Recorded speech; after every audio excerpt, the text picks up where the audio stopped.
Shalom Bapak Ibu semuanya, teman-teman terkasih di dalam Tuhan Yesus Kristus. Saat ini saya ingin membagikan firman Tuhan untuk menguatkan setiap kita hari demi hari. Kita tahu dalam firman Tuhan berkata bahwa Allah bekerja di dalam segala sesuatu untuk mendatangkan kebaikan.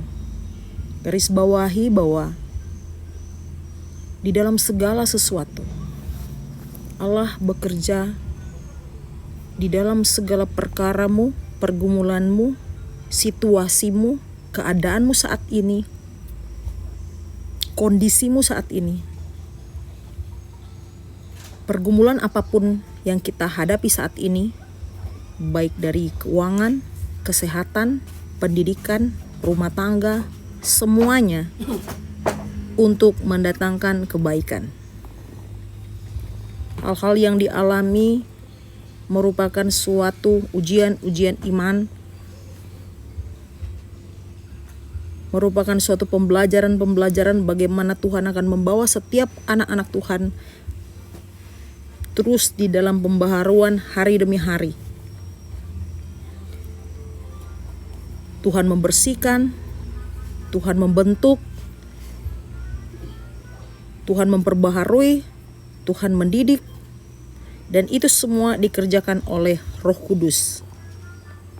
Maka daripada itu, ketika firman Tuhan berkata di dalam Yohanes bahwa Allah mencari penyembah-penyembah Bapa, bahwa Tuhan mencari penyembah-penyembah Bapa yang menyembah di dalam Bapa, dalam roh dan kebenaran.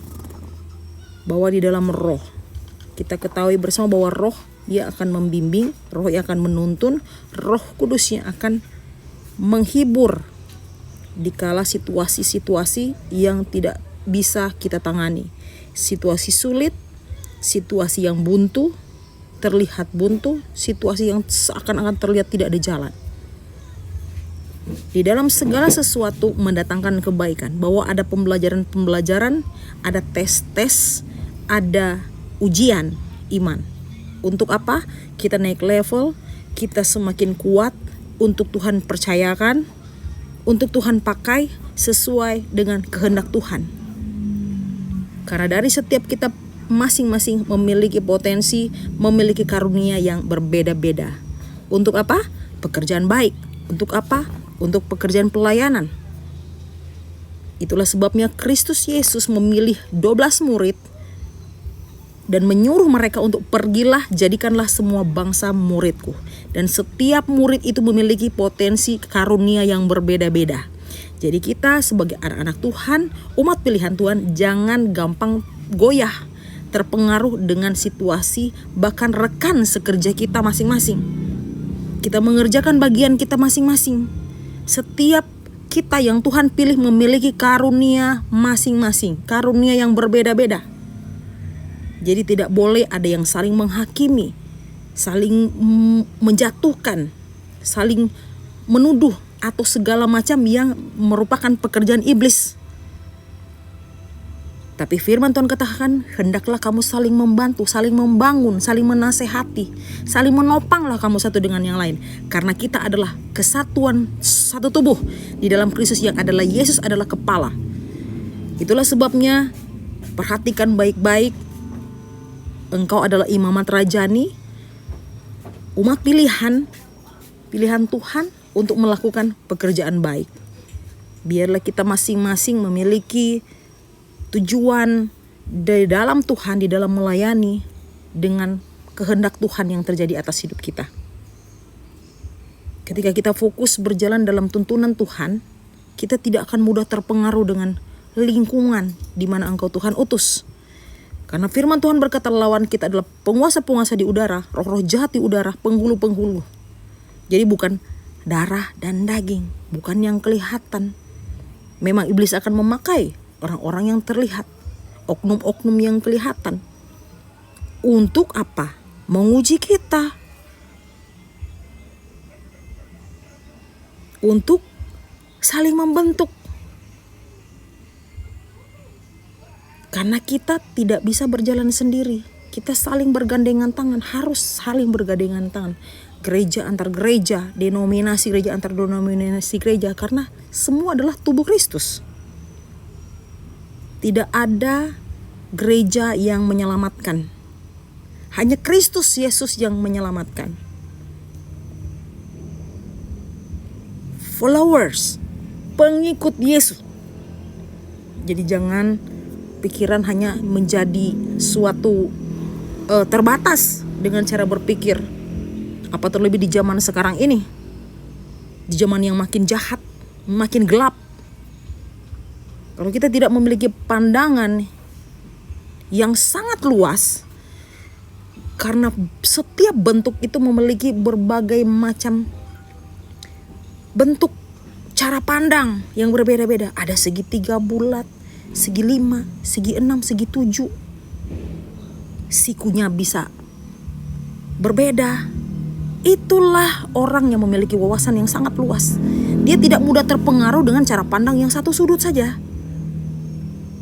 Apa terlebih firman Tuhan sudah nyata-nyata katakan, jangan menghakimi, jangan mengukur, jangan mudah mengukur. Karena apa yang kita ukurkan belum tentu itu betul. Dan kamu akan diukurkan demikian. Keluarkanlah balok di matamu. Jadi kita harus berhati-hati dengan cara pandang. Bagaimana kita berjalan di dalam Tuhan. Minta Roh Kudus, minta Roh untuk selalu membimbing, menasehati. Yesus yang adalah penasehat yang agung, minta sama Tuhan. Berikan, nasihatilah setiap kita oleh Roh Kudus. Minta pengertian, hikmat pengertian. Supaya kita tidak mudah saling sikut satu dengan yang lain, tidak mudah menjatuhkan, menghakimi. Dan satu hal yang pasti, sebaiknya dan terlebih yang Tuhan mau adalah saling mendoakanlah kamu. Saling tolong menolong, bukan saling sikut atau saling menjatuhkan. Kalau orang yang kesukaannya saling sikut dan menjatuhkan, berarti dia bukan hamba Tuhan. Dia tidak memikirkan apa yang menjadi pemikiran Kristus, yaitu apa? Jiwa-jiwa yang harus dibebaskan, yang harus memiliki kemerdekaan Kristus. Itu yang utama. Kalau kita mempercayai Yesus Kristus adalah Tuhan yang telah menebus setiap umat manusia, semua umat manusia, tidak terkecuali orang dari manapun, semua adalah milik Kristus karena Yesus sudah menebus semua umat manusia. Bukan cuma dari golongan ini, golongan itu, dan sebagainya. Yesus sudah datang dan memberikan kita sesuatu kuasa, otoritas untuk bekerja di dalam pelayanan, dalam melayani Tuhan. Yesus datang kepada mereka yang terluka, mereka yang sakit, mereka yang penuh dengan dosa.